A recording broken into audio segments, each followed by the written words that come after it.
Before we get into it, there are a few key points that should be covered. First off, we have strategically organized the order of our evaluations from least to most fatiguing to ensure that the test results are as accurate as possible. Also, keep in mind that we have given our athlete a minimum of 5 minutes rest between each of the following tests, with the exception of an 8-minute rest between the third and fourth tests, as the movements are more fatiguing. Finally, before we started, we asked our athlete to perform some quick, dynamic stretches to help him warm up. For our first test, we chose the vertical jump test, which is a good indicator of muscular strength and power. To administer the test, we're using a Vertec measuring device.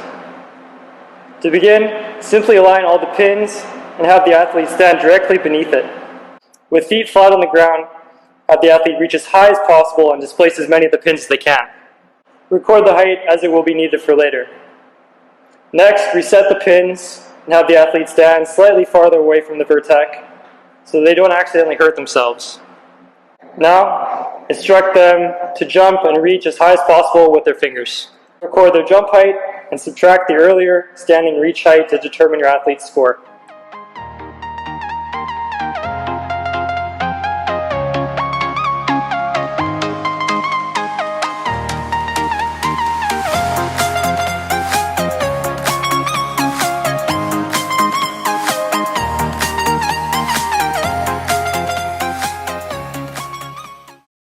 For our next test, we chose the T-test. The T-test is a relatively non-fatiguing test that includes both speed and agility components. To run this test, we used 4 cones, a tape measure, and a stopwatch. We arranged the cones so that cone A and cone B are 9.2 meters apart, and cone C and cones D are 4.6 meters on either side of cone B. The athlete will start at cone A and have their torso pointing forwards for the entirety of the test. On the go signal, the athlete will sprint from cone A to cone B, shuffle to the left 5 yards to cone C, shuffle to the right 10 yards to cone D, then shuffle another 5 yards back to cone B. Finally, the athlete runs backwards to cone A and the time is recorded.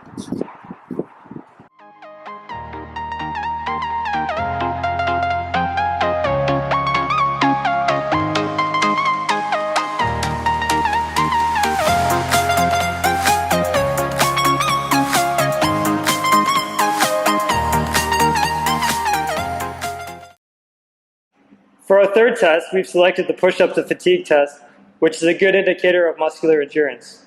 Begin by having your athlete start in a standard starting push-up position, and whenever they're ready, have them perform as many push-up repetitions as possible. It is important for the recorder to note that repetitions where the upper arms aren't fully parallel to the ground won't be counted. When your athlete can't do any more reps, record the score.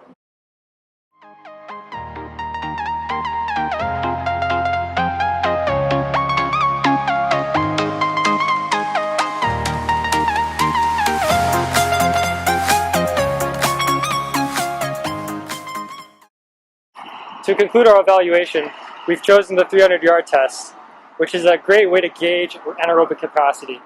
To run this test, we've used 2 cones, measuring tape, and a stopwatch. Setup, we've placed 2 cones, 25 yards, roughly 23 meters apart. On the go signal, the athlete sprints from the starting cone to the other cone and back as quickly as possible. This is repeated 5 more times, and the athlete's time is recorded on his arrival back to the cone after the 6th lap.